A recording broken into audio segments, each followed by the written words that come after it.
The winter of 1923 hit Chicago like a punch to the gut. Snow piled up against buildings so high that people had to dig tunnels just to get to their front doors. The wind howled through the streets like a wild animal, and the cold was so bitter it could freeze your breath before it left your mouth. William Harrison stood inside Union Station, shaking the snow off his expensive coat. Everyone called him Buck, and for good reason. At 32 years old, he had more money than most people saw in a lifetime. His cattle ranch back in Montana sprawled across thousands of acres, and his beef fed families from California to New York. But despite all his wealth, Buck was a simple man at heart. He wore his success quietly, never showing off or looking down on folks who had less. Buck had come to Chicago on business, something he did twice a year. He would meet with meat packers and restaurant owners, shake hands on deals that kept his ranch running smooth. This trip had gone better than expected. He had his briefcase full of signed contracts and his pockets heavy with advance payments. All he wanted now was to catch the evening train back home to Montana, where his horses were waiting and his ranch hands were keeping things together. But Mother Nature had different plans. The station buzzed with frustrated travelers, families, huddled together on wooden benches, children crying from exhaustion and confusion. Men in business suits paced back and forth, checking their pocket watches every few minutes. The bid board that usually showed train times now displayed the same. Word over and over. Delayed. Delayed. Delayed. Buck found himself a spot near the ticket counter and settled in to wait. He had been through worse situations on the ranch. Once he had been stuck in a blizzard for 3 days with nothing but his horse and a can of beans. This was just another bump in the road. As he looked around the crowded station, his eyes landed on a young woman sitting alone on a bench near the far wall. She wore a white nurse's uniform under a thin coat that looked like it belonged to someone half her size. Her dark hair was pulled back neatly, but a few strands had escaped and framed her pale face. What caught Buck's attention most was how she was shivering. Not just a little cold shiver that you might do when you first step outside. This woman was shaking so hard her teeth were chattering loud enough for him to hear from 20 feet away. Her lips had turned blue, and she kept rubbing her hands together, trying to get some warmth back into them. Buck watched her for a few minutes, waiting to see if someone would come sit with her or if she would move to a warmer spot. But she just sat there, staring at the floor, clutching a small leather bag close to her chest, like it contained everything she owned in the world. Something about her reminded Buck of his own mother. She had been a nurse too, back when Buck was just a boy. She would come home from long shifts at the local doctor's office, exhausted but always ready to take care of Buck and his father. She had died when Buck was 16, and he still missed her gentle hands and kind voice. Buck couldn't just sit there and watch this young woman freeze. His mother had raised him better than that. He stood up and walked over to her bench. As he got closer, he could see that her uniform was wrinkled and stained, like she had just finished a very long day at work. Her shoes were wet from walking through the snow, and her coat was so thin he wondered how it provided any protection at all.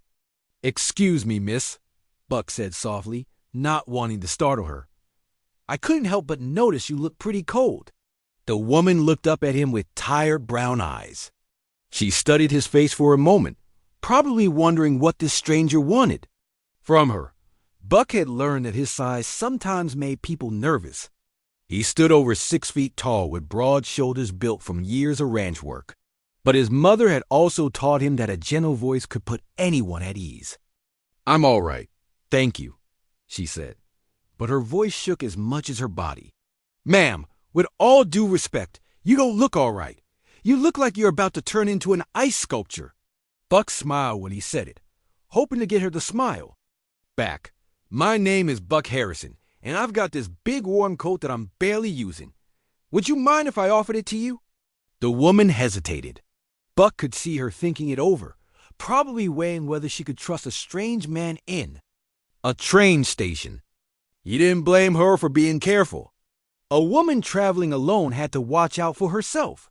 "I don't need charity," she said quietly, but without any anger in her voice. It's not charity, Buck replied. It's one human being helping another human. Being not freeze to death. My mother would come back and haunt me if she knew I let a lady sit here shivering while I had a perfectly good coat. That got a small smile from her, just a little one, but it was enough. Your mother sounds like she was a wise woman, she said. She was. She was also a nurse, just like you. Buck had noticed a hospital pin on her uniform collar. She always said that people who spend their days taking care of others deserve to have someone take care of them once in a while. The woman looked down at her uniform, then back up at Buck. Something in her expression softened. My name is Margaret O'Sullivan, she said, and I suppose I am pretty cold. Buck immediately took off his heavy wool coat and draped it around her shoulders.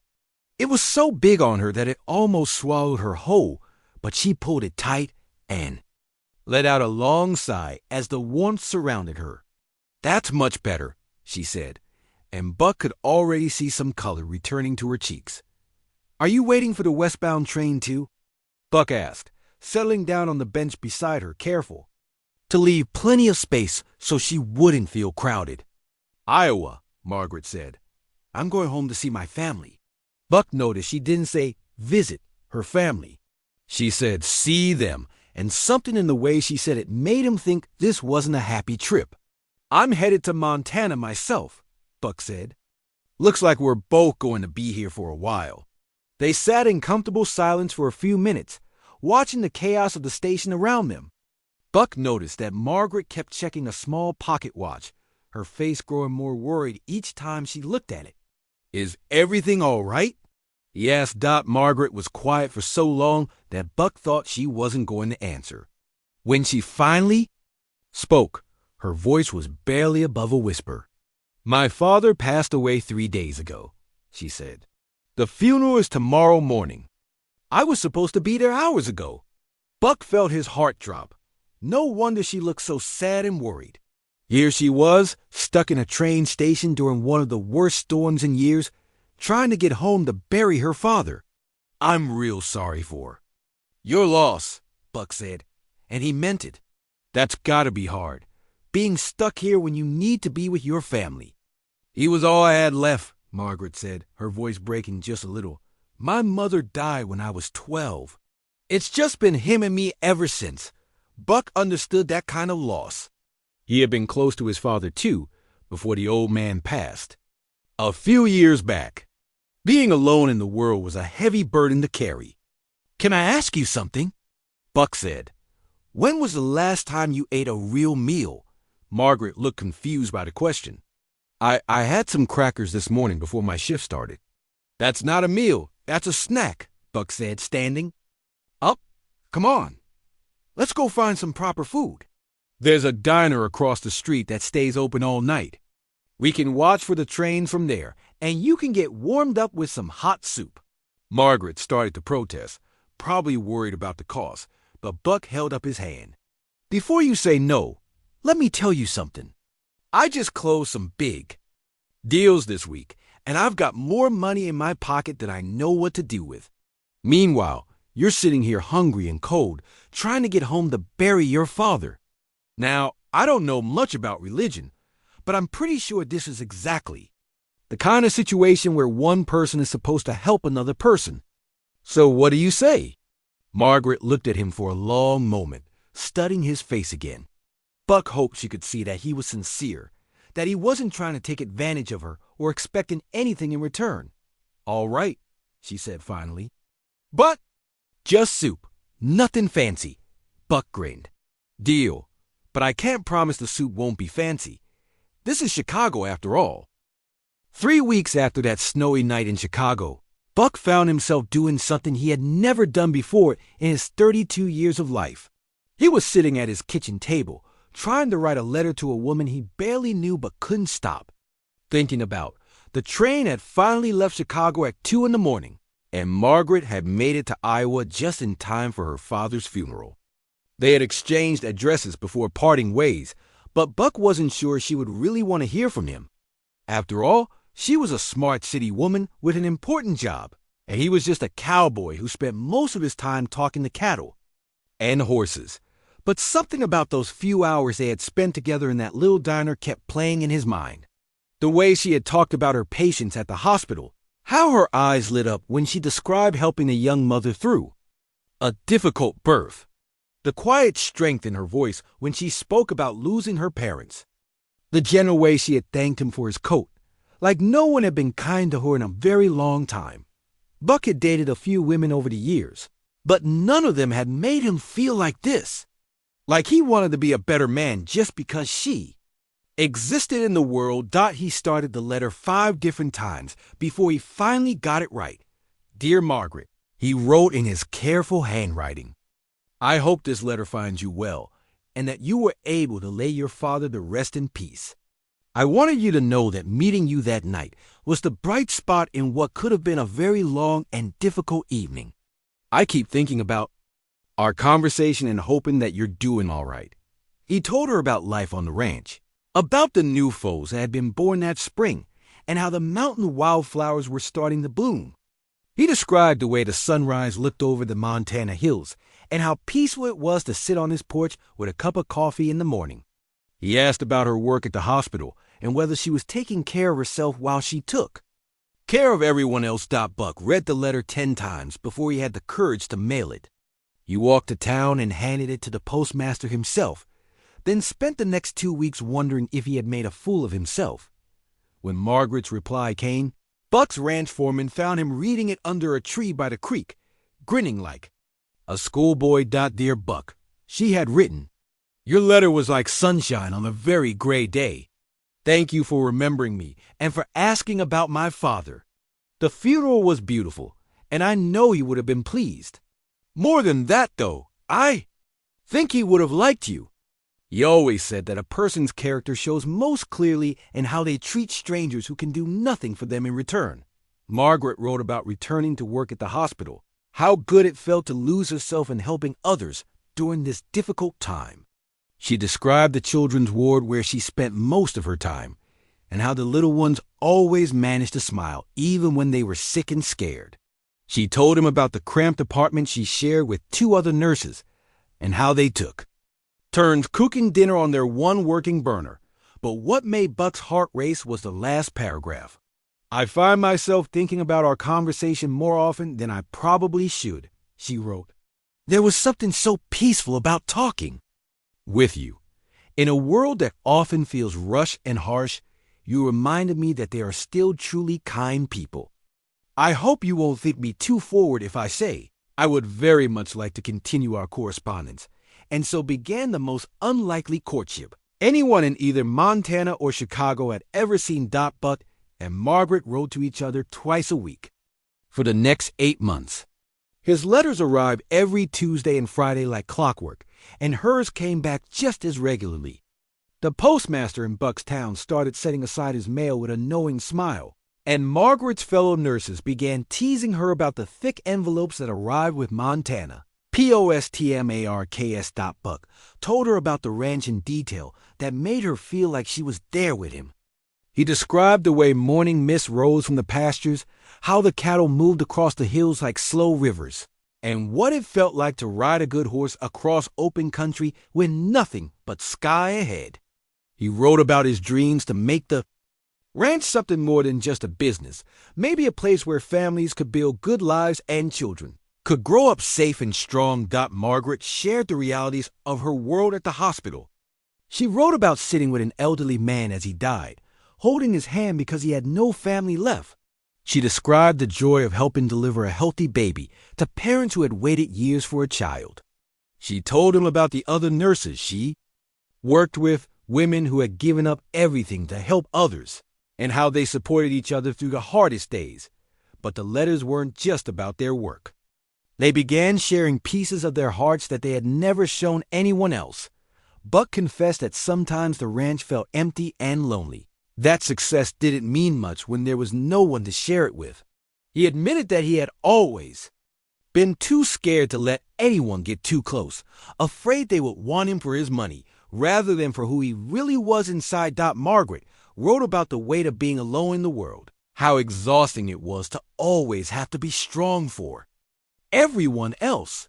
She told him about nights when she lay awake wondering if this was all there was to life. Just work and more work until she was too old and tired to continue. As the months passed, their letters grew longer and more personal.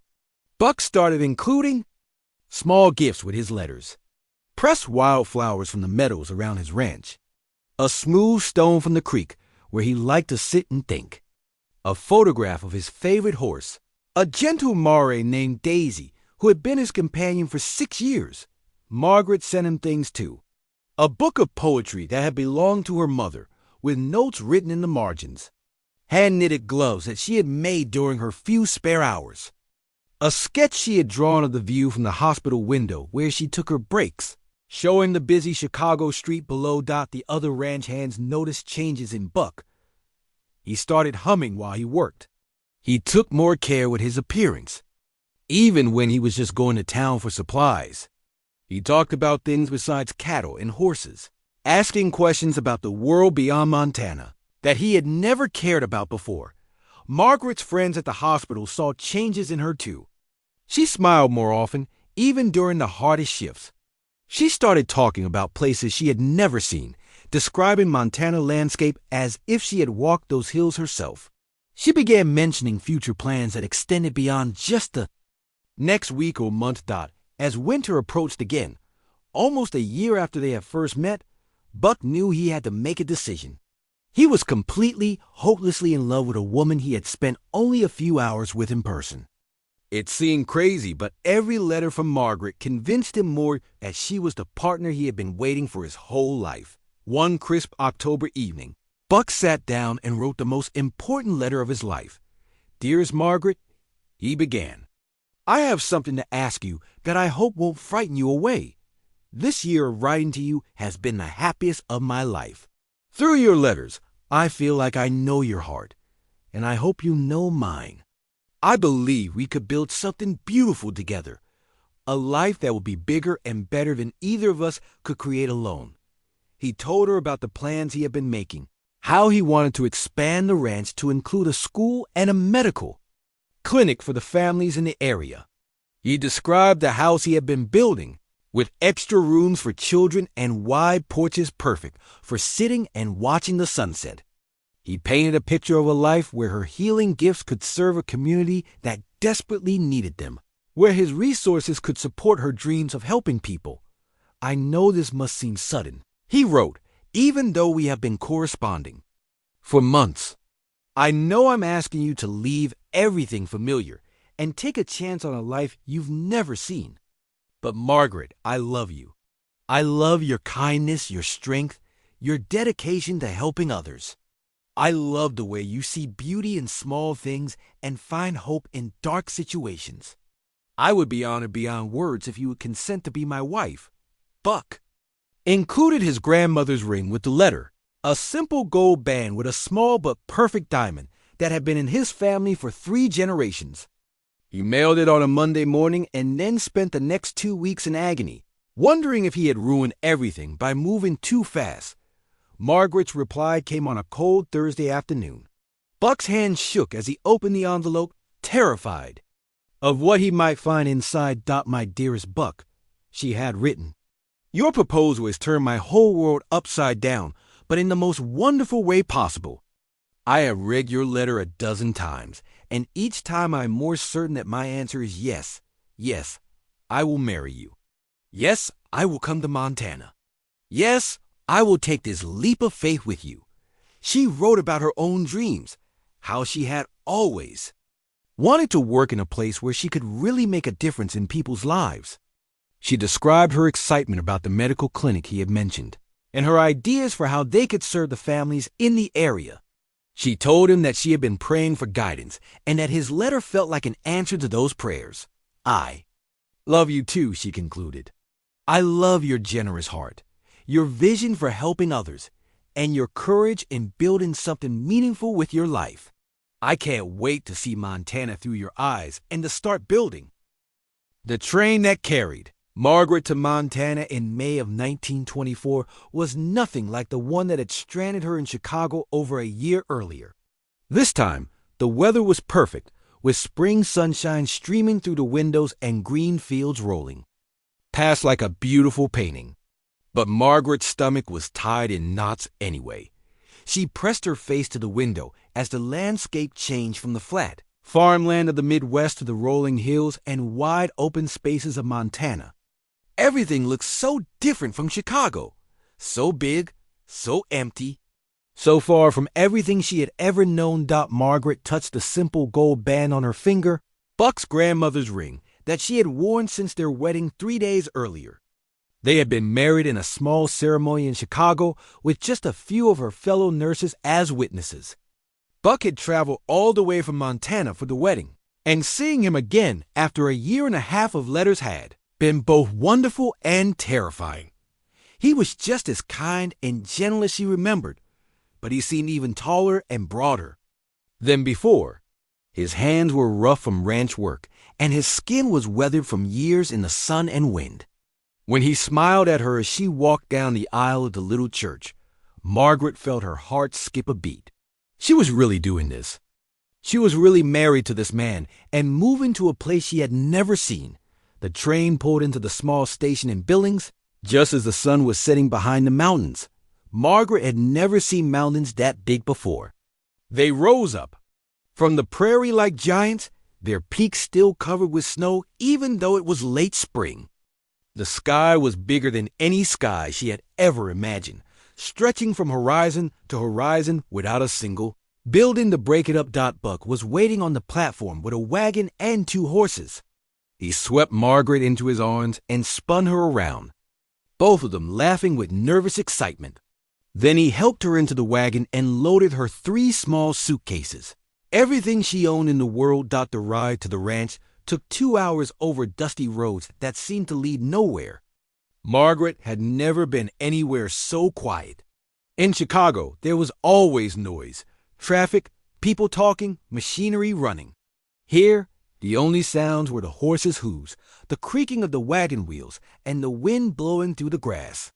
"Are you having second thoughts?" Buck asked when he noticed how quiet she was. Margaret looked at her new husband, this man who had left his comfortable life to travel across the country and marry her. "Maybe a few third and fourth thoughts," she admitted. "But I'm here, aren't I?" Buck reached over and took her hand. "I know it's a big change. I know it must seem scary. But Margaret, I promise you won't regret this. We're going to build something amazing together." When they finally reached the ranch, Margaret's breath caught in her throat.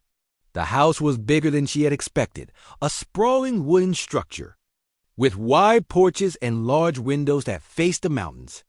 But what really surprised her were all the people waiting to welcome her. Buck had told her about his ranch hands in his letters, but she hadn't expected them all to be there with their families. There were about 30 people gathered in front of the house, men in work clothes and women in their best dresses, children peeking out from behind their mothers' skirts. "We wanted to welcome the new Mrs. Harrison properly," said Jake, Buck's foreman, tipping his hat. "We've all heard a lot about you." Margaret felt overwhelmed by their kindness, but also nervous about living up to whatever Buck had told them about her. These people looked like they had worked hard their whole lives.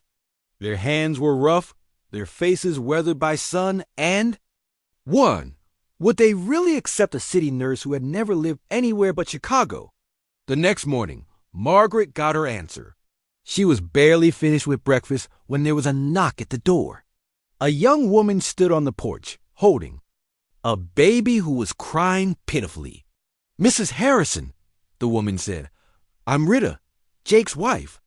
I'm sorry to bother you so early, but little Tommy here has been burning up with fever all night. Jake said you might be able to help." This was it. Margaret's first test as the ranch's unofficial doctor. She had brought her medical supplies from Chicago, but she had never worked without the support of a full hospital before. Here, she was on her own. Margaret examined the baby carefully, feeling his forehead and listening to his breathing. She recognized the symptoms immediately. It was croup, a common childhood illness that could be serious if not treated properly. "Let's get him into the kitchen where I can boil some water," Margaret said, taking charge. "We need to get some.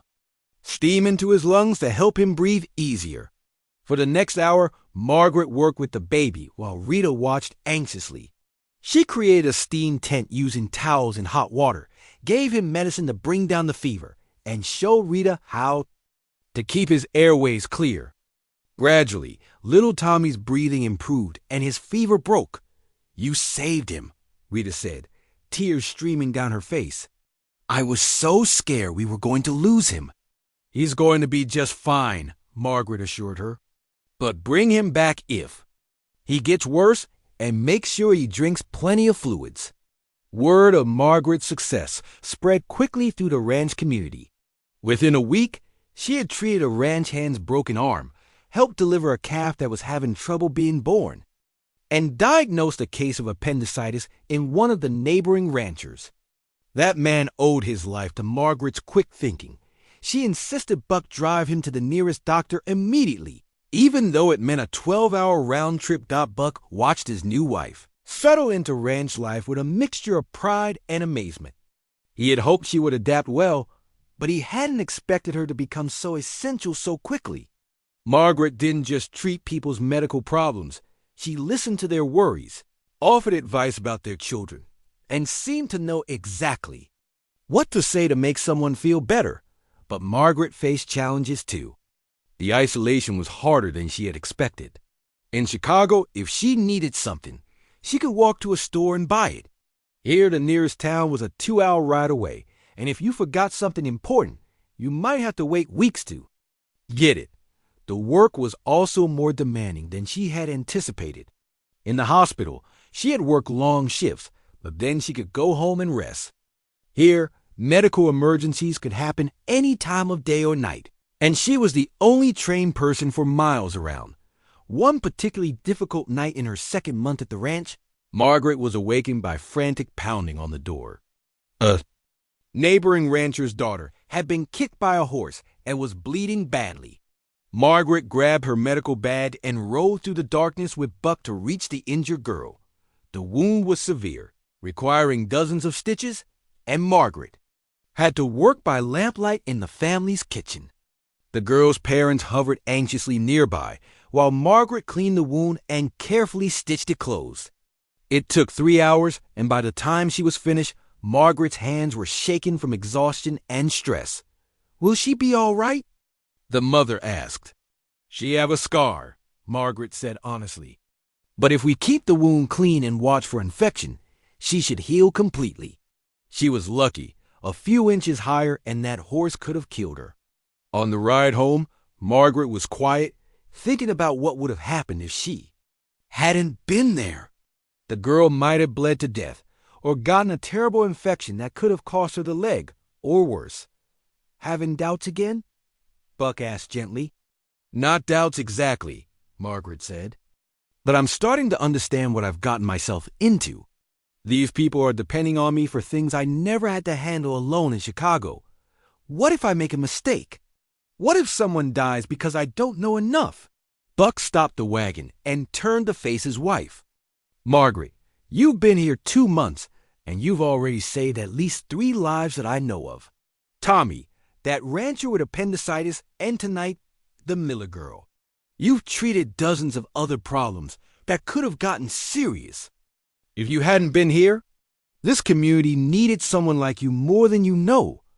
But what if it's not enough?" Margaret asked. "What if there's something I can't handle?" "Then we'll figure it out together," Buck said firmly.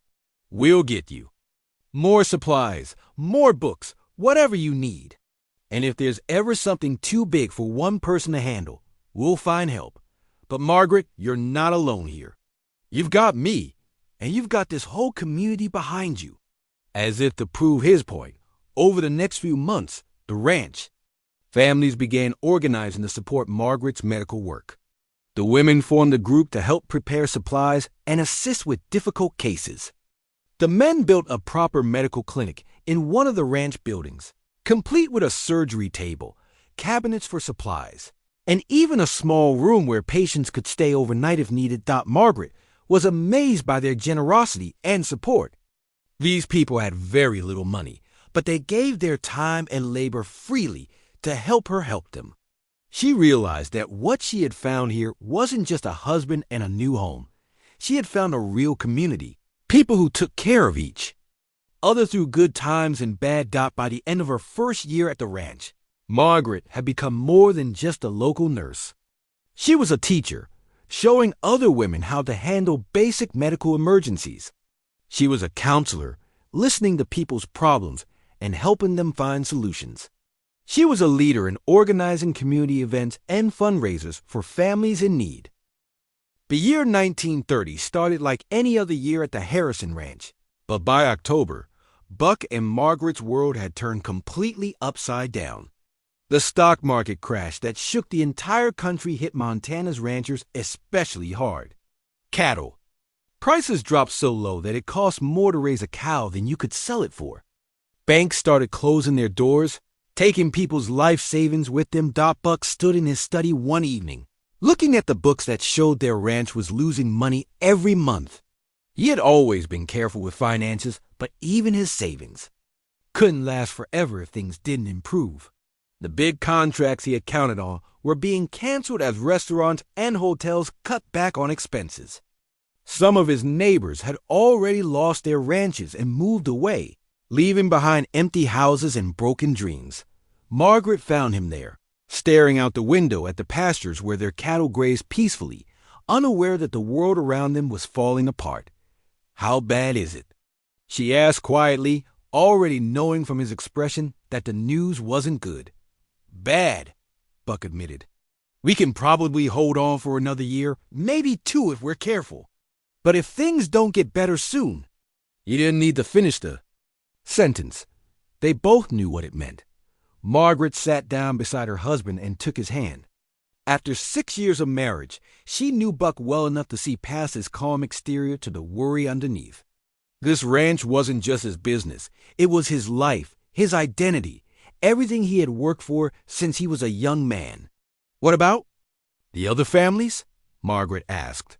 "Jake and Rita, the Millers, all the others who work here." That was exactly what Buck had been thinking about.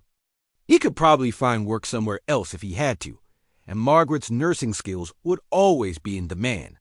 But what would happen to the 30 families who depended on the ranch for their living? Where would they go? How would they survive? "I don't know," Buck said. "I keep thinking there has to be something we can do, some way to help everyone get through this together." Over the next few weeks, as more bad news arrived with each day's mail, Buck and Margaret made a decision that surprised everyone, including themselves. Instead of cutting back and trying to save what they could, they decided to expand their efforts to help others. "People are hurting everywhere," Margaret said during one of their evening talks. "But here, at least we have land and resources. We have space for people to live and work. Maybe we can't make money right now, but we can help folks survive until things get better." Buck agreed. "We've got empty buildings, unused pasture land, and plenty of work that needs doing. If we can't pay people in cash, maybe we can pay them in food and shelter and the chance to keep their families together." Word spread quickly that the Harrison Ranch was taking in families who had nowhere else to go. The first to arrive were the Johnsons, who had lost their small farm when the bank foreclosed on their mortgage. Frank Johnson was a good farmer, but he had never worked with cattle before. His wife, Clara, was skilled at cooking and preserving food. Their 3 children, ranging from 8 to 15, were eager to help with any work they could handle. "We don't have money to pay you," Buck explained honestly when they arrived. "But we can give you a house to live in, food to eat, and work that needs doing. When times get better, we'll figure out fair wages for everyone." Frank nodded, tears in his eyes. "Mister, we lost everything. Having a roof over our heads and honest work to do is more than we dared hope for." By the end of 1931, the ranch had grown from 30 people to almost 200. There were farmers who had lost their land, railroad workers who had been laid off, shop owners whose businesses had failed, and even a few teachers whose schools had closed for lack of money. Margaret's medical practice expanded dramatically as she took care of this growing community. The challenge was enormous. Housing 200 people required converting barns into dormitories, building new cabins, and making sure everyone had basic necessities like heat and running water. Feeding everyone meant expanding the vegetable gardens, increasing the herds, and learning to preserve and store food more efficiently than ever before. Margaret found herself not just treating illnesses and injuries, but also helping to plan meals for the entire community, organizing the women to share cooking and cleaning duties, and setting up a school for the dozens of children who now lived on the ranch. "I never thought I'd be running a small town," she told Buck one evening as they collapsed into bed, exhausted from another 16-hour day. "Neither did I," Buck replied. "But look what we're accomplishing. Nobody's going hungry. Nobody's homeless. The children are getting an education. People have hope again." It was true. Despite the hardships, there was something wonderful happening at the ranch. People who had lost everything were finding new purpose in helping each other. The farmers taught the former shop owners how to grow vegetables. The railroad men used their engineering skills to improve the ranch's infrastructure. The teachers started a school that was better than anything the area had ever had before. Margaret's medical clinic became the center of community life.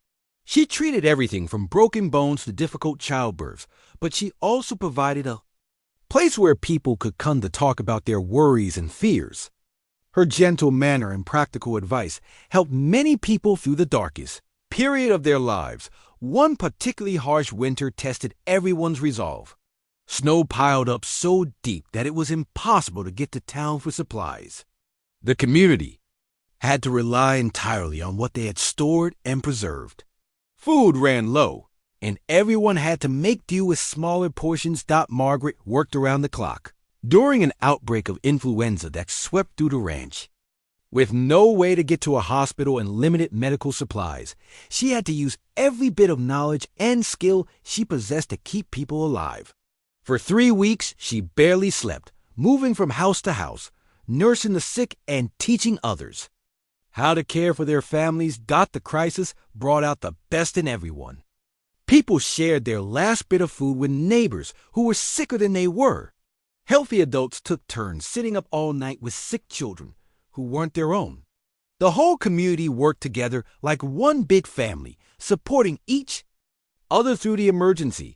When spring finally came and the illness passed, Margaret realized they hadn't lost a single person. Not one. In a time when influenza was killing thousands of people across the country, their little community had come through intact because everyone had worked together. But the success came at a personal cost that Buck and Margaret rarely talked about, even to each other. They had been married for 7 years now and still had no children of their own. In those days, couples didn't discuss such private matters openly, but Margaret felt the absence keenly, especially when she delivered other women's babies or watched the ranch children grow up. Buck sensed his wife's sadness, though she tried to hide it. He saw how her face lit up when she held a newborn baby and how she always volunteered to help with the children's school programs. He felt the same longing himself, but he didn't know how to comfort her or if talking about it would make things worse. The solution came naturally, without any formal decisions or announcements. As more families arrived at the ranch, some brought children who had been orphaned or abandoned during the hard times. A 12-year-old boy whose parents had died in a car accident. Twin sisters whose mother had died and whose father couldn't care for them alone. A teenager who had been living on the streets after aging out of an orphanage. Buck and Margaret quietly took these children into their own home, providing them with the love and stability they needed. It wasn't official adoption. The legal system was too complicated and expensive during those difficult times. But in every way that mattered, these became their children. Tommy, the boy whose parents had died, showed a natural talent for working with horses. Buck spent hours teaching him to ride and care for the animals, passing on skills he had learned from his own father. The twin girls, Lucy and Annie, were fascinated by Margaret's medical work and followed her around the clinic like eager students. The teenager, Robert, had a gift for mathematics and helped Buck manage the increasingly complex finances of their expanded community. "You know what?" Margaret said one evening as they watched their unofficial family do homework around the kitchen table. "I think this is how it was supposed to be. Maybe we weren't meant to have just one or two children of our own. Maybe we were meant to help raise a whole generation of kids who needed us." Buck nodded, watching Tommy help Lucy with her arithmetic, while Annie organized medical supplies the way Margaret had taught her. "These kids aren't just getting a home," he said.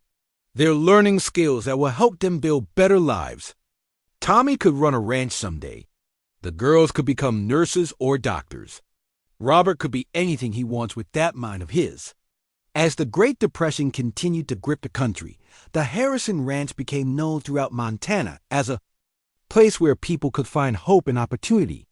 Visitors came from as far away as California and New York to see how Buck and Margaret had created a self-sustaining community that thrived even during the worst economic crisis in American history. One of those visitors was particularly important. In 1936, Eleanor Roosevelt. When Pearl Harbor was attacked in December 1941, Buck Harrison was 50 years old and could have easily stayed home, managing his ranch while younger men went off to fight. But Buck and Margaret had never taken the easy path when their country or community needed them. Instead of sitting on the sidelines, they threw themselves into the war effort with the same energy they had shown during the Great Depression. The ranch that had sheltered families during hard times now became a training ground for a different kind of service. Margaret looked around the kitchen table where she and Buck were planning their next move. Maps of Montana were spread out alongside, letters from the War Department, and telegrams from military hospitals across the country. The need for trained nurses was desperate, and Margaret knew she had skills that could save lives. "They're asking for experienced nurses to train new recruits," Margaret said, reading from an official letter.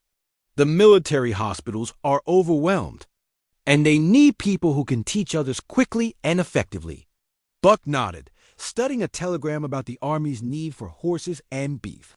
"And they want us to convert part of the ranch to support cavalry training and food production. We could be doing our part right here while also helping train the people they need most." What they created over the next 4 years was unlike anything else in the American West.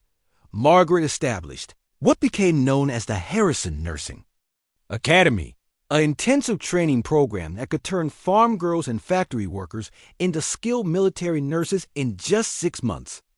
The program was so effective that the War Department sent observers to study their methods and apply them at other training facilities. Margaret's approach was different from traditional nursing schools. She knew that these young women would be working in field hospitals and military bases where conditions were harsh and supplies were limited. So she taught them to be resourceful, to improvise when they didn't have proper equipment, and to stay calm under pressure. The first class had 25 students who lived in dormitories that Buck's crew had built in record time. The young women came from all over the West, ranchers' daughters who had never been more than 50 miles from home, factory workers from Seattle and Portland, teachers who had left their classrooms to serve their country. Margaret worked with each student personally, not just teaching medical procedures, but also building their confidence. She knew that many of these women had never imagined they could do anything as important as saving lives in a war zone. "You have to believe in yourself before you can help anyone else," Margaret told them during one of her evening talks. "Out there, soldiers are going to be depending on you to keep them alive. That's a big responsibility, but I know every one of you is strong enough to handle it." The training was intense but thorough. Students learned to perform surgery under battlefield conditions, to treat injuries they had never seen before, and to work with minimal sleep and supplies. Margaret made sure they were prepared for the psychological challenges too: how to comfort dying soldiers, how to write letters to families, how to maintain hope when everything around them seemed hopeless. By 1943, over 300 women had graduated from Margaret's program and were serving in military hospitals around the world.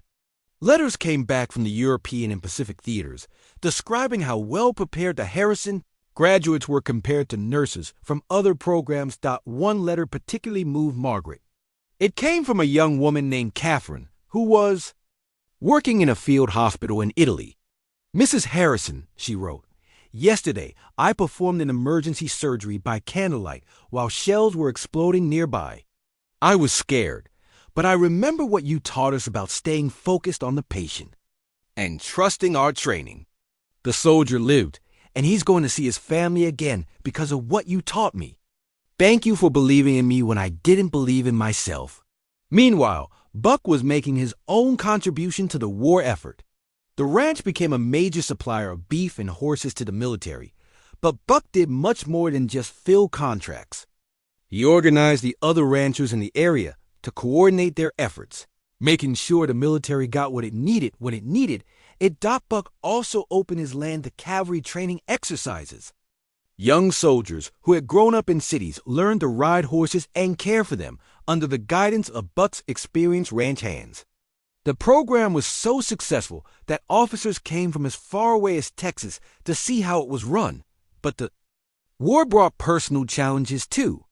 Tommy, the boy Buck and Margaret had raised since he was 12, enlisted in the Army as soon as he turned 18.